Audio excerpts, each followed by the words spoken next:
We've all wrestled with this in a mix. We want to get a vocal, particularly a female vocal, nice and bright and forward in a mix, and all the things we try end up making the vocal harsh and sibilant and nasty. We have all been there.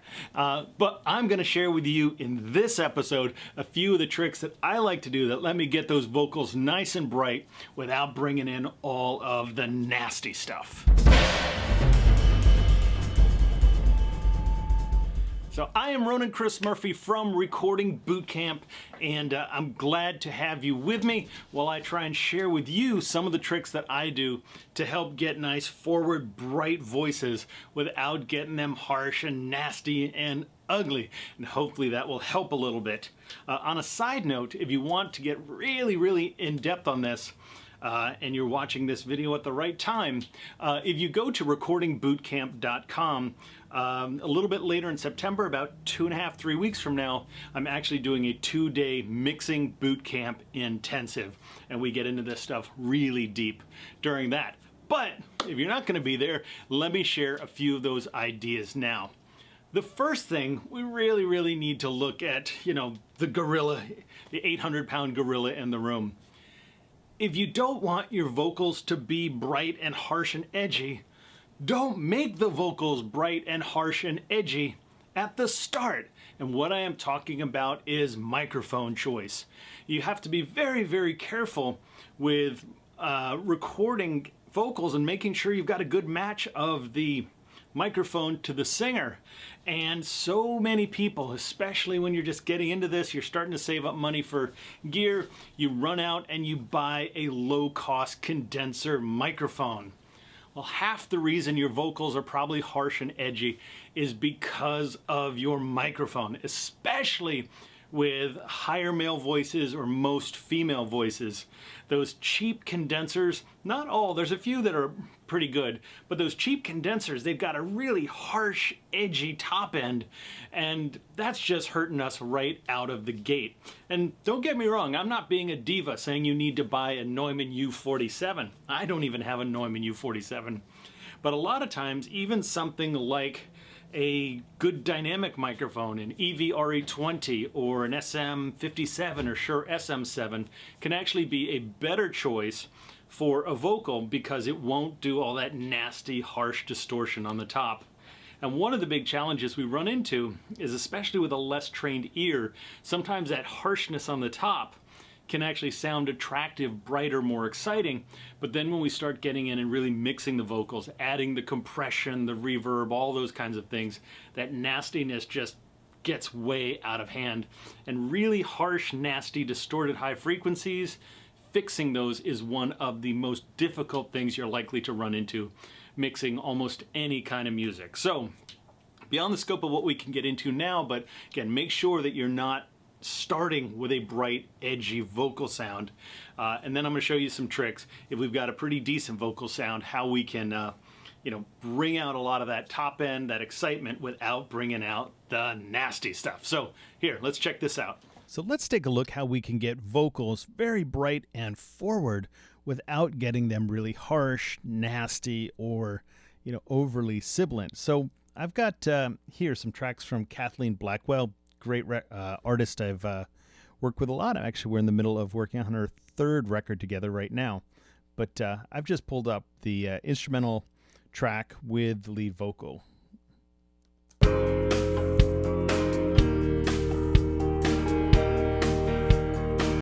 So there's the instrumental, and here's her vocal. What you doing? Jump right in, you got me moving around that bend, let's keep it brewing. Come on, boy, you got me cooing. Trixie, trot to the mat. Yeah, so already a little bit bright and forward, but let's see if we can get that really aggressive and forward. I've got a limiter up here, which I'm not really hitting. I'm just using it to keep our levels consistent if we push anything up a lot in the making of this video. So this vocal from Kathleen was recorded with a Microtech FL UM70S, a very nice large diaphragm condenser, pretty forward. And funny thing is, on her next record, we actually switched over to a Shure SM7, a kind of darker voice, which really suited the kind of record we made on the second round. But I was pretty happy with the way this vocal sounded, so let's check it out again. What you doing? Jump right in, you got me moving around that bend, let's keep it brewing. Come on, boy, you got me cooing. Trixie, trot to the magic spot. Come, ye king. Yeah, so it's pretty good sound. It's a little bit boxy, and also it's a little bit sibilant. You can hear the T's and S's sort of spiking out a little bit. But before we go into messing around with the vocal to make it brighter, one of the things we need to check is how much work we really have to do. And the dangerous thing about setting your vocal while you record, like brightening up the vocal while you record or mix in isolation, is it doesn't really tell you how it's going to work with the whole track. So I want to show you something really cool. So listen how when I put the music back in, how our sense of the vocal really changes. It feels a little brighter and bigger just by those drums and bright guitars and stuff coming in. Hey now, what you doing? Jump right in, you got me moving around that bend, let's keep it brewing. Come on, boy, you got me cooing. Trixie, trot to the magic spot. Come, ye kingdom of Camelot. Here the voice sounds brighter, a little bit more exciting, just with those other bright instruments. That's the thing about mixing, is we hear all this stuff collectively. So I'm not even sure I myself would do too much brightening beyond what we've got, but this is a lesson about making those really bright forward vocals. So there's a couple of things we want to do first. One is to look to see if we can make this brighter without boosting. Always my preferred choice. So I'm going to just pull up free EQ that came with the DAW. And let's take a listen to that. Doing jump right in, you got me moving around that bend, let's keep it. Again, it sounds good, but it's a little bit boxy and honky. And it's really, really, really common to trim some low end off the voice. And this is something I actually like to do in context. Jump right in, you got me moving around that bend, let's keep it brewing. Come on, boy, you got me cooing. Trixie, trot to the magic spot. Come, ye kingdom of Camelot, let's ride and ride till the whole sea drops. Here it's starting to feel a little brighter, a little more open, just by cutting off some low end. Here, let's hear that soloed. Doing jump right in, you got me moving around that bend, let's keep it brewing. Come on, boy, you got me cooing. It actually starts to sound a little, thin when we listen to that soloed, but who cares what it sounds like soloed, because... Doing jump right in, you got me moving around that bend, let's keep it brewing. Come on, boy, you got me cooing. Trixie, trot. We've got the bass in there to support the voice. It actually starts to sound pretty full. And also, there's a slight boxiness in the voice. Jump right in, you got me moving. Oh, a little honkiness, which is usually going to be somewhere in 500 hertz range, kind of give or take, maybe 200 or 300. So let's see if I can find that. And I'll go ahead and do this solo just so we can hear it. I'm going to do a little narrow boost and hunt for that. Jump right in, you got me moving around that bend, let's keep it brewing. Come on, boy, you got me cooing. Trixie, trot to the magic spot. There we go. See how it's kind of honky, honky, honky. Not really bad, but if we pull out a little bit of that, so we'll just cut that a couple dB and widen that out to make it a little smoother. And let's hear this just soloed first. Doing jump right in, you got me moving around that bend, let's keep it brewing. Come on, boy, you got me cooing. Trixie, trot to the magic spot. Come, ye kingdom of Camelot. Here the voice just sort of gets more articulate, jumps forward a little bit without any boosting.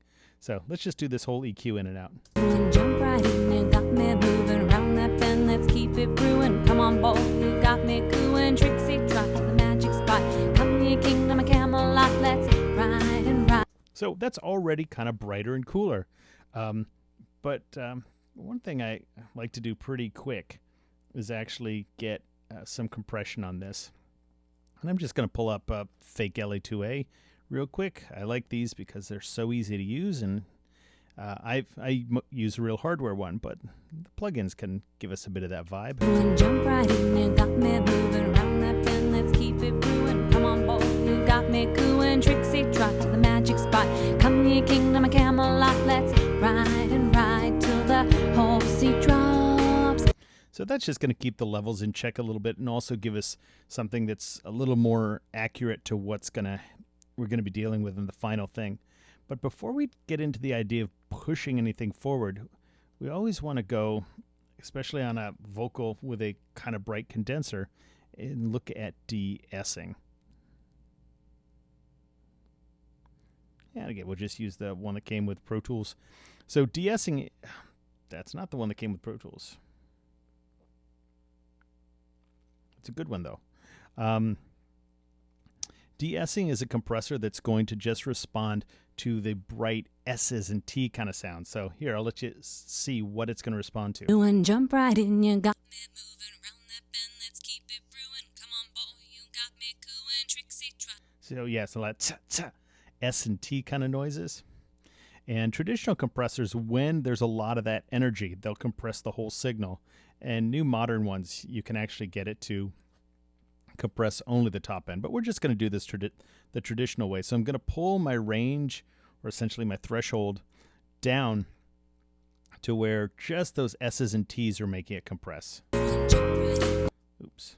And jump right in, you got me moving around that bend, let's keep it brewing. Come on, boy, you got me cooing, Trixie, trot to the magic spot. Come, ye kingdom of Camelot, let's ride and ride till the whole sea drops. Oh, baby. Yeah, there we go. So this is going to help a little bit when we start boosting some things on the top, that those spikes don't get too crazy. All right, so one of the things people will naturally do is go for a big boost, like around 10K. 10K is where a lot of that t kind of part of voice is, especially on a female voice. And so people will push that range up to get it to be more exciting. It's an option, but it's rarely my favorite. So let's go ahead and try that. And jump right in, you got me moving around that bend, let's keep it brewing. Come on, boy, you got me cooing, Trixie, trot to the magic spot. Come, ye kingdom of Camelot, let's ride and ride till the... So it's certainly making it brighter, but it's actually starting to get unpleasant to my ear. So this may not be our best bet, because one of the things is boosting around 10K, especially if we're doing something dramatic, is we're boosting up a whole lot at like around 7K. That's where Sibilance lives, and so that can push that stuff forward. And also, it's still even pushing down here, down around like 2 and 3K, and those are areas that can get kind of piercing on a female voice. So maybe we want to look at some other options. And just FYI, you'll notice I did my cut here before my compressor, and then my boost after. That's kind of generally how I like to do things. Won't get too deep into that right now, but one of the things we can do on this is actually go in and EQ the air. And what I mean by that is, rather than boosting 10K, let's actually move that up. And jump right in, you got me moving around that bend, let's keep it brewing. Come on. And this, I've gone up to 18K and make this even a little wider. So what I'm doing here is a very gradual boost up here. A lot of this 18K stuff was barely even recorded, barely even exists in this recording. But it starts, but it's also boosting 10K and a little less dramatically at, 7K where the Sibilance is. So it's doing all of this in a smooth sort of way. And I'm boosting right now way more than I would, but that'll just show it to you. And jump right in, you got me moving around that bend, let's keep it brewing. Come on, boy, you got me cooing, Trixie, trot to the magic spot. Come. So it's getting more exciting, more forward compared to, let me pull this down to around 10K again. And jump right in, you got me moving around that bend, let's keep it brewing. Come on, boy. There it starts to get spiky and edgy and unpleasant, and nobody wants that. And this does an okay job of it. Actually, my favorite tool for this trick, and I have no idea why it works like it works, but the air EQ in the MOG, and check this out. This is pretty wacky. I'm going to do a boost at 40K. This is a shelf. It's a really gradual shelf. And again, this is a 44.1 recording, so 40K doesn't even exist. But with a gradual slope, it's going to pull up gradually all that air, the top of the voice, and not as much of the part of the voice that could be piercing and unpleasant. And jump right in, you got me moving around that bend, let's keep it brewing. Come on, boy, you got me cooing, Trixie, trot to the magic spot. Come, ye kingdom of Camelot, let's ride and ride till the whole sea drops. Oh, baby, one more stop. And jump right in, you got me moving around that bend, let's keep it. Here we got that forward, but it doesn't sound piercing or edgy or nasty. And again, this is more than I would naturally do, but I'm trying to push things out to the extremes for you.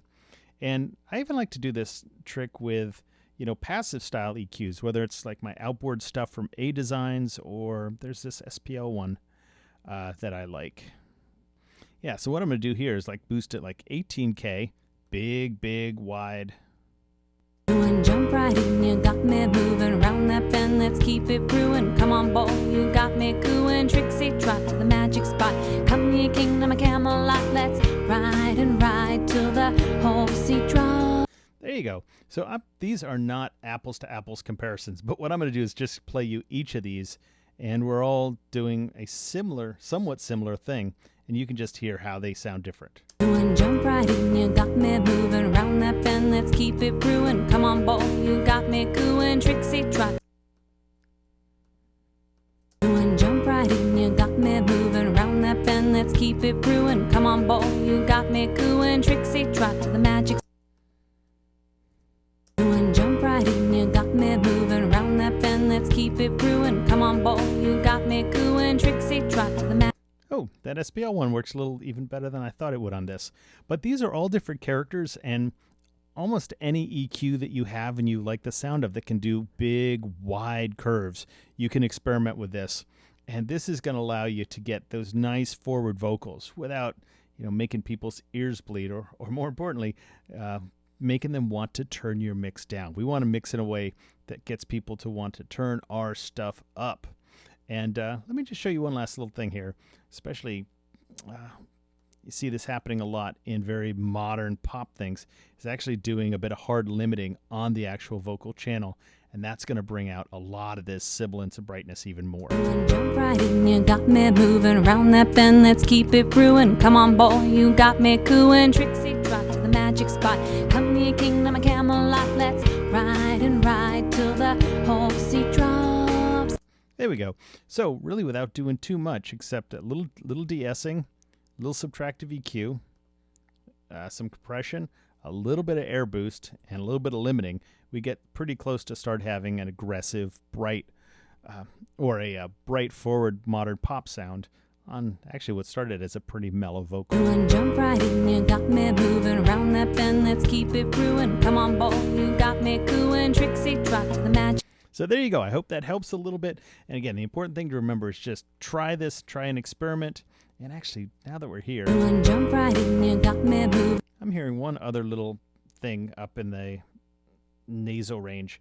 It's going to be between 1 and 2K that'll make this voice pop even more. And jump right in, you got me moving around that bend, let's keep it brewing. There we go.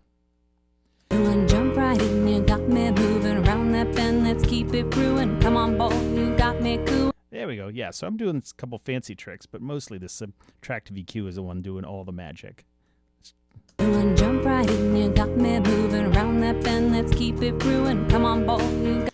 So I hope that helped a little bit. If you've got any comments about this, or even better yet, if you've got tricks of your own that you could share, just go ahead and leave those down in the comments below. We'd love to hear what you have to say about all of this. And again, please subscribe to my channel here if you want to stay up to date on all the recording tips and tricks and videos that I am putting out into the world. So that is it. This is Ronan from Recording Bootcamp signing off. And remember to have fun with this stuff, and mostly important, stay focused on the music. All right, see ya.